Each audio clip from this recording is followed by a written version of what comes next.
Cornhole Champions, I'm Zachary Oren Smith. For our Cornhole matchup this week, State Senator Zach Wahls came on to launch his campaign for U.S. Senate.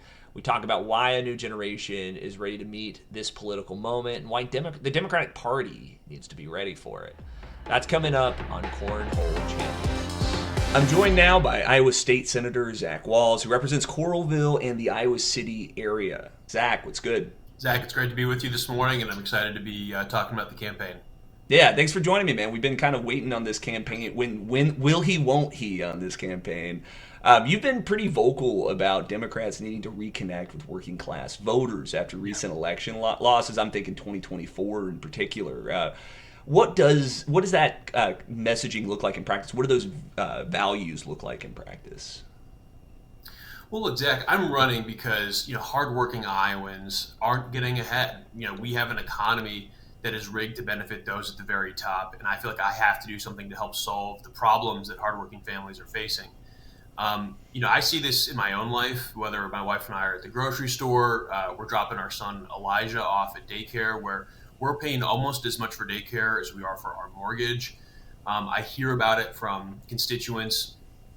You know that for years I've been working on behalf of Iowans who live in mobile homes and manufactured housing communities, going back to when I was first elected in 2018. My constituent Candy lives in a community in North Liberty that was just bought by a new owner. And once again, the prospect of additional rent hikes are coming up. And so in terms of the values, I think the reality is Iowans are hardworking people, right? We want the opportunity to work hard, play by the rules, make a good living, retire with dignity, and make sure that our kids have more opportunities than we had growing up. And I think that we have to meet voters where they are. One of the biggest challenges facing our party is I think there are way too many Democrats who think that they have all the answers, they know better, and frankly, they look down on voters rather than actually going out to meet voters where they are. That is the exact opposite of what our party needs to be doing. And part of the reason why I'm running for the U.S. Senate is that I know I have the ability with our campaign to reach out to voters directly and to go meet them where they are, listen to the challenge that they're facing in their lives, and do our very best to bring solutions that will actually work for them and their families. Housing affordability is a tremendous issue. I'm glad you brought up the mobile home, your work on mobile home protections, tenant protections. This was how I really got to know you, was when I was working for the Press Citizen covering Having Park Capital, a private equity firm, and its buy-up of mom and pop mobile home parks across the nation, including several in Iowa, raising the rents, taking away protections, really just putting tenants in a really terrible position. I've seen you working in the state Senate to try to create, I think you called it a mobile home bill of rights, a tenants bill of rights. But it's been, I think you've really butted up against majorities in the Iowa's legislature that just are pretty deaf to creating additional protections for this really important segment of affordable housing. Zach, go ahead. What I would say on that is that, I actually found that many of my Republican colleagues were willing to work across the aisle with me. After we had that first battle in 2019, I spent that next summer and fall working in a bipartisan fashion to build support with a majority of my colleagues, 15 Republicans, 15 Democrats out of 50 overall senators, to introduce that legislation. The problem was that while we were busy trying to find a real solution for working Iowans, the special interests were buying and paying for decisions that leadership made. It's all public record. They cut very, very large checks to the Republican leadership. And so the problem wasn't necessarily that this was like a partisan issue. The problem is that the influence of money in our politics becomes so overwhelming that is literally how the economy is getting rigged against hardworking Iowans, people like Candy, people like Don, who lived in these communities and were just trying to get by. And they didn't have people, the leadership in Des Moines, cared more about the campaign contributions and I would say, frankly, the political corruption than they did about actually passing a bipartisan bill that would have protected people like them.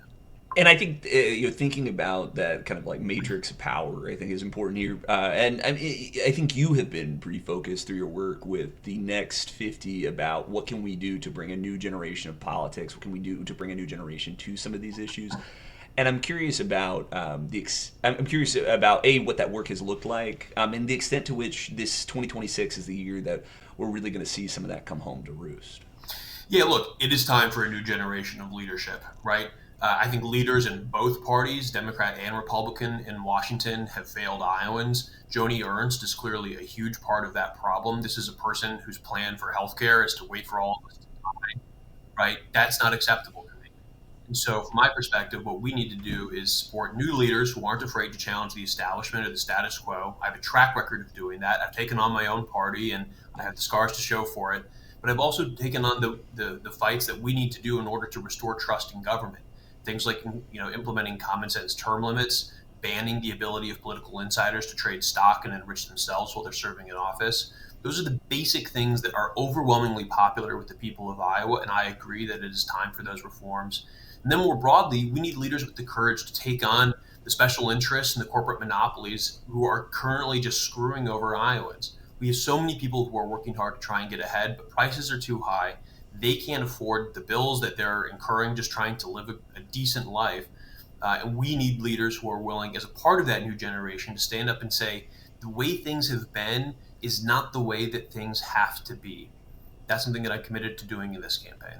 In Iowa, we've had Democrats have had a particularly tough run of elections. Iowa Democrats haven't won a federal race since 2018. Rob Sands says the party needs to be more pragmatic and bipartisan. Tell me, do you agree with that sentiment, and why would you be different than previous Democratic Senate candidates? Well, I think the good news is that we're seeing some really exciting energy on the ground. We've had now 3 consecutive special elections where Democrats have put up massive overperformances. We're also seeing, people, Republican leaders like Joni Ernst, just completely put her foot in her mouth with her comment about how we're all going to die, and that's we can roll that clip again just for a good sure here. When you are arguing about illegals that are receiving Medicaid benefits, 1.4 million, 1.4, they are not eligible, so they will be coming off. So people are not, well, we all are going to die. And that's the Republican health care plan, right? I don't think that waiting for your constituents to die is an acceptable course of action for a leader. Controversial. I think that we need to lead with courage. I think that we need to meet Iowans where they are. And look, I think that we need to agree that, yes, there are some places where the Democratic Party should look to work across the aisle to address the concerns that Iowans say they have. But I don't think that the solution is to shrink and be afraid of our own shadow. We need to be in all 99 counties. We need to be out there meeting voters where they are. That first time, Zach, that you and I met on that mobile home issue, we were literally canvassing a community in my district to hear directly from voters. And that kind of grassroots organizing energy is exactly what we need to be bringing to this campaign. 99 counties is a ton of, it takes a ton of money, takes a ton of power, takes a ton of just organizational heft, right? And starting 1 year out maybe gives the campaign more maybe a little more ability, or maybe a little more capacity to begin doing some of that work. But it's going to take major voter registration drives. It's going to take major get out the vote drives. Why is the energy there among Iowa Democrats? What is that? What will that look like on the ground? Well, again, I would point to the overperformance that we've had in these 3 consecutive special elections as a good place to start. Obviously, that's a very good sign. But it also means that we have to run the kind of grassroots campaign that's willing to take on a failed establishment in Washington. Again, leaders from both parties are not delivering for Iowans, and we need to have the courage to say that. That's something that I've been willing to do throughout my own career. I've got an organizing background, and so that's something that we're really looking forward to bringing to this campaign. Before you go, do you want to plug anything for your campaign? Yeah, absolutely. I would encourage folks who want to get involved or learn more to visit zachwahls.com. That's ZACHWAHLS.com. We've got a ton of information on the website about the campaign, and we'd love to have you on board. That's Iowa State Senator Zach Wahls. If you want to follow his Senate campaign, you can find him on the website. Zach, thanks for joining me. My pleasure, Zach. That was another episode of Cornhole Champions. If you like the show, here's some things you can do to support it. 1, go subscribe to the show at our home on youtube.com. Like and subscribe to help us grow the platform and force other politicians to engage with values-driven media. 2, get my newsletter and get these episodes straight to your email every Wednesday morning. That's cornholechampions.substack.com. To catch the work, follow us on Iowa Starting Line's Instagram, TikTok, and sign up for Iowa Starting Line's flagship newsletter at iowastartingline.com/newsletters. Is that newsletter or newsletters? Newsletter. That's a newsletter.